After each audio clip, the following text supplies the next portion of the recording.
By Dan Collyns, The Guardian. In his first year in office, Ecuadoran President Lenin Moreno called Assange a hacker, an inherited problem, and stoned in the shoe.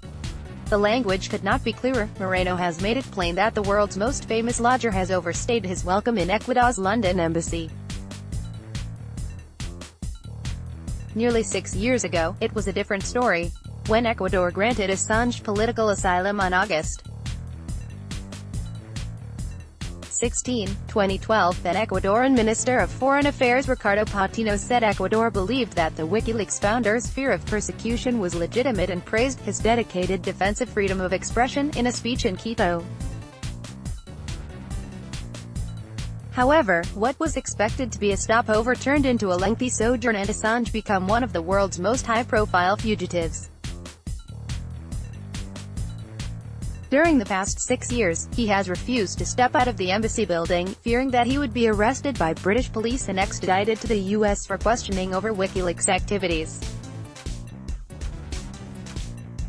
Sweden dropped its investigation into alleged sexual offences because it was unable to question Assange, but he remains subject to arrest in the UK for jumping bail. Even his one-time champion Rafael Correa, who was president of Ecuador from 2007 to last year, told journalists in Madrid that Assange's days were numbered. Correa said that Moreno, his former protégé with whom he is now bitterly at odds, would throw Assange out of the embassy at the first pressure from the United States. Assange's behavior has not endeared him to his hosts. For instance, his tweets in favor of Catalan independence are said to have annoyed the Spanish government, souring relations between Madrid and Quito.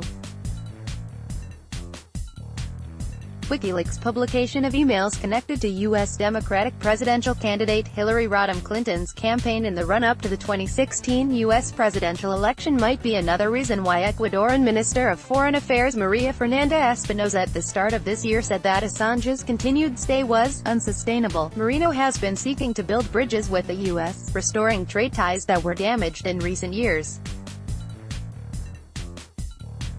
A poll in March showed that 76.2% of Ecuadorians wanted the government to expel Assange from the embassy. In March, Ecuador cut off Assange's internet connection, saying that it had acted because he had breached an agreement not to issue messages that might interfere with other states. In a statement, the government said his behavior on social media put at risk the good relations Ecuador maintains with the United Kingdom, with the other states of the European Union, and with other nations. Ecuador seems to be hoping that Assange's uncomfortable confinement will become intolerable. It is difficult to see how Assange can leave the embassy and not end up being arrested for breach of bail, which could lead to him being imprisoned. Ecuador has explored a number of other ideas, none of which seems feasible. In January, the Ecuadorian Ministry of Foreign Affairs said Assange had been made an Ecuadorian citizen in an attempt to resolve the impasse over his continued stay at the embassy.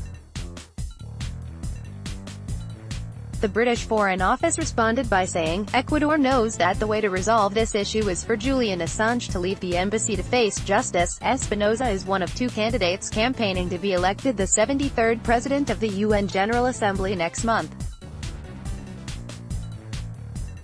Some in Ecuador have speculated that she might appoint Assange as Ecuador's United Nations representative to get him UN diplomatic status so he can leave the UK.